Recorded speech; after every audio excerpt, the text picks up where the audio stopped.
Hey, this is Ansel. I'm here on Attention Horse channel, and with all this coronavirus that's going around, we got this on how to see germs spread. So, without further ado, let's go in here and get a little science. Maybe. I always thought if we could somehow just see the germs around us, everyone would be a lot more careful and we'd get sick way less. Unfortunately, that's still not possible, so I did the next best thing by running a day-long experiment in this third grade classroom. I found this powder called glow germ, and just like real germs, when it's on your hands, you can't see it. But unlike real germs, if you turn a black light on, it becomes visible. But it transfers to things you've touched, so it provides a really good way to visualize exactly how germs spread. So before the kids arrived, as a control, I went around and noted any pre-existing spots in the room that fluoresced under the black light, and then it was go time. The kids, of course, had no idea what we were doing, and that the teacher had been secretly infected with the glowing powder. So she randomly shook the hands of 3 kids, but didn't touch any of the rest. And so with that, they just went about their normal day. See? At break, I did choose one random student, and he agreed to letting me put some of the powder on his hands too. And then 2 hours later at lunchtime, I checked the results. Remember, everything you see here started with just the teacher and 1 student having a little of that powder on their hands. And because my flashlight can only illuminate 1 spot at a time, I used Photoshop to better visualize our observations of where germs were left behind, including on the other kids. Uh-oh, we're pretty hot over here. Oh, right here. And they were actually pretty diligent about washing their hands. This was the desk of the kid that was infected. And what's crazy is that germs could live on a hard surface like this for up to 9 days. And so you can see how important it is to disinfect the things a sick person regularly touches. For example, this was the phone of the teacher in the experiment. Even if you wash your hands really often, if you immediately pull out your phone, a lot of those germs just go right back on your hands. Think about when the last time was that you cleaned your phone. My friend Joanne at the Wall Street Journal recently demonstrated you can clean your phone with an antibacterial wipe every day for at least a year, and it doesn't affect the oleophobic coating at all. And this hopefully gives you a better mental model of why it's really important to wash your hands or use hand sanitizer after being at places like this, or this, or this, or this. Cleaning commonly touched surfaces is important because even if a virus is spread through airborne transmission, those tiny droplets don't stay in the air for long. Then they land on surfaces waiting to be touched by our hands. Which raises an important point. The ultimate defense against catching a virus is just don't touch your face. Your eyes, nose, and mouth are like the single weak spot on the Death Star when it comes to viruses. That's the only way they can get in to infect you. But as you can see here, not touching your face is easier said than done. Especially and before with you children. think, yeah, well, that's just kids for you, this was what the teacher's face looked like at the end of the day, and she said she tried extra hard to remember not to touch her face. I found this result fascinating, so I put the powder on my own hands for a few hours, and I resisted the urge to touch my face so many times that I fully expected I was going to have a perfectly clean face and the moral high ground. And then Ask your healthcare provider today about Ozempic. This is what I saw. What the heck? I genuinely have no idea when any of this came on. Until I reviewed the footage. Oh, well, Got to know. there you go. On average, we touch our face 16 times an hour, which is why washing hands is so important. It's impossible to catch a virus directly through your hands. It's as futile as shooting the outer surface of the Death Star. The problem is we use our hands to help the virus out by constantly giving it a ride to our figurative Death Star exhaust ports. Wow.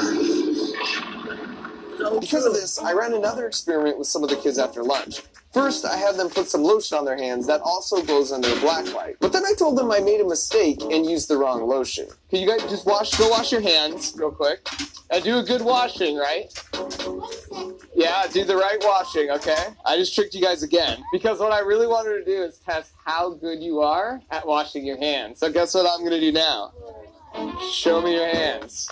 But before I show you how effective they actually were at washing their hands, Here's what you should quickly know about viruses. They're super tiny, but also the most abundant biological entity on the planet. In fact, there's over 10 million viruses in any single drop of seawater. And a lot of types of viruses are beneficial to the planet's ecosystem, and only an insanely tiny percentage affect humans at all. And they're really simple. Viruses are basically a shell with some DNA inside, and they just want to spread and duplicate. That's their only goal. But they're so simple that they need a host to do that. So they reproduce by infecting their host cells and then trick them to become factories that just make more exact copies of the virus. When you get sick and then cough or sneeze or wipe your nose and then touch a surface, you're putting copies of this virus out to find other hosts and just repeat the process. And so here's what the kids' hands look like after washing their hands. Uh-oh, look at the backs. Let me see your fingernails. Oh, look at all those germs. Oh, your thumb.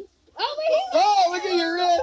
Look at your wrist. We all sort of have a habitual way of washing our hands. So once again, I tried this myself using the typical quick way I do it in my muscle memory. Granted, that's better than nothing, but you can see the difference compared to when I was deliberate and took 20 seconds. Which is why it helps to do things like sing the happy birthday song twice, or you could do what I do and follow Brandon Flowers' example. Jealousy, turning saints in eager eyes.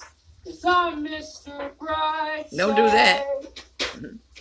And then for a final experiment, sing I better wanted to than show me, how though. dumb handshaking is. So I infected the first kid with the powder and then had them do a handshake chain down the line. The fifth person here Once weekly, Ozempic is helping many people with type 2 diabetes like still had significant traces on their hand. So I put him at the first and lined 4 more kids up after him, and 3 of their hands glowed. So we got trace germs from the original person all the way down 8 handshakes later. So if you ever meet me in real life, please don't be offended if in lieu of a handshake, I offer you a fist bump and a selfie. In conclusion, what does this all mean with regards to the coronavirus COVID-19? You should be concerned and take this seriously, but regardless of what you see in the coming weeks, there's absolutely no need to panic. As I'm sure you've heard a bunch by now, our goal is to flatten the curve so that the reported cases stay just under the capacity of the healthcare system. And social distancing is the best knob that we can turn to affect that. The reason this helps should hopefully make more sense after watching this video, especially for those who have been doubting the science and feeling like this is an extreme reaction. And my take here is I'm a practical optimist. The upside is while this virus is bad, it could be way worse. And this gives us a chance as a global community to get some systems and methods in place to handle something potentially even more drastic in the future. Also, maybe it will lead to changing some social norms, like replacing handshakes with fist bumps, or when people are really sick, thinking it's okay to mingle about and go to work. Globally, the normal flu kills anywhere from 1/4 to 500,000 people a year, due in large part to people not practicing good germ hygiene. So if this experience makes people more socially aware of the right precautions to take when they get sick, that will save countless lives for years to come, long after this coronavirus is old news. And make no mistake, this is going to be rough for some more than others,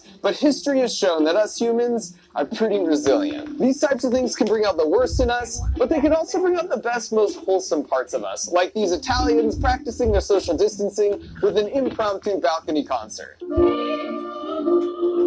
How we feel about the situation is largely dependent on just which part we choose to focus on. For me, that means being grateful to the heroes in our healthcare system, or the school lunch ladies still providing free lunch for kids who depend on them, or the scientists all over the world who are working tirelessly 7 days a week to create better testing methods and a vaccine. This is going to be a bumpy ride for us, but the economy will eventually bounce back, as it always does, and we'll be better off as a global community for having gone through this. Again, take this seriously, but there's absolutely no need to panic. We totally got this. Well, I just so happened to be filming at their school. The principal came over the PA to make an announcement. Because of this virus, we are going to be closing school for 3 weeks. They don't know, they might have to make that up. That kid at the end is just an opportunist. In fact, a common thread you'll see with successful people is they treat their trials and challenges as opportunities for growth. And while these are difficult times, now that our schedules have been totally cleared, we have potentially a once-in-a-lifetime opportunity to invest in ourselves. And there's no better way to do this than by joining the online learning community at Skillshare, who also happen to be supporting this video. If you don't know, Skillshare offers easy... Okay, so while I put in this next video, This is what I was saying when I was saying yesterday, how I went down to where they do the food share, and how they were asking them to hand in their license, and they would hand the bag out through the door. And I was saying, well, that doesn't do much good because germs could be on the license. So actually, you would have did better letting the people in, and you would have did better letting the people in and letting them touch their own stuff rather than you handing it to them and taking their license. All right, here we got Donald Trump now. Listen to the president.